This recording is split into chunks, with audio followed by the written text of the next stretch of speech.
Maestro, to cap off the Mozart Festival, you do it with 3 Mozart pieces, his well-known Eine kleine Nachtmusik, and then Symphony 39 and 41. Yeah. Symphony number 39 in E-flat major, you know, it's one of the few ones that start in a 3/4 measure, unusual for a symphony, especially first movements, very unusual. Eroica has that, but it's not the usual What meter. is the usual? The usual meter is a 4/4 alla breve. That being said, that already has a very different approach, almost waltzy approach, you know, and a different flexibility. A 3/4 implies a totally different flexibility. And you hear that, especially in this piece, it's the melodic line phrases and in a different way.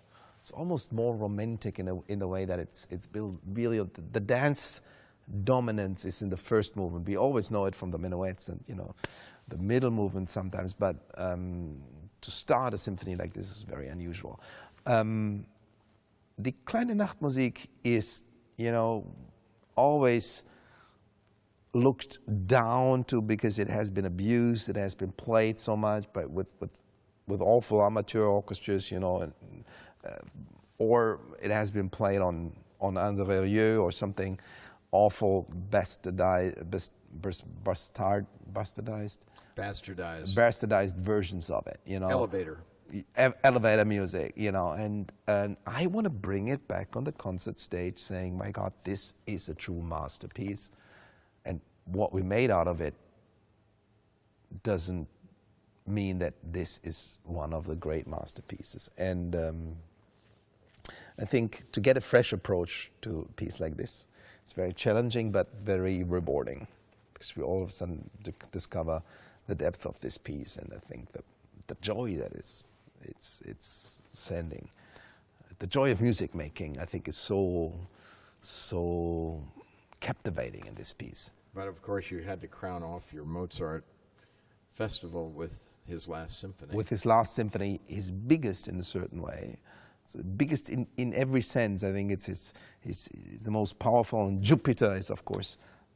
Was it a big step from Jupiter to Beethoven? I think for Beethoven? I think the Jupiter Symphony is in a way a step further than Beethoven's First Symphony. Exactly. It took Beethoven a while to arrive there. I think he connects there and he continues there with Eroica. Again, that's one in the 3/4. Probably, actually, the Eroica, Beethoven's Eroica is actually a reference to Mozart's number 39 in E-flat major.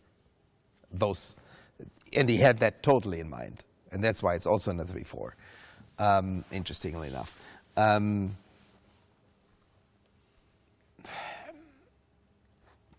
Jupiter Symphony, especially with this gigantic fugue at the end, is I think the most. It's the longest and it's the most powerful of the symphonies. That really opens a door in a totally new universe of symphonic writing, and I think, in a certain way, he opened that gate that then somebody else needed to continue, and that was Beethoven. And I think you really feel it in the Jupiter Symphony. There's no way he could continue this path without changing something radically in his writing. He didn't. He didn't need to. He didn't have the time to do it. And he was on the top of the mountain. Well, February the 10th and 11th and 12th, we will hear the final program in the Mozart Festival. We're looking forward to it. Thank you, Maestro. Thank you very much. And what a wonderful choice of Mozart. Squared, let's just say, that we're going to get this fall and winter with San Antonio Symphony. Thank you, Maestro. Thank you very much.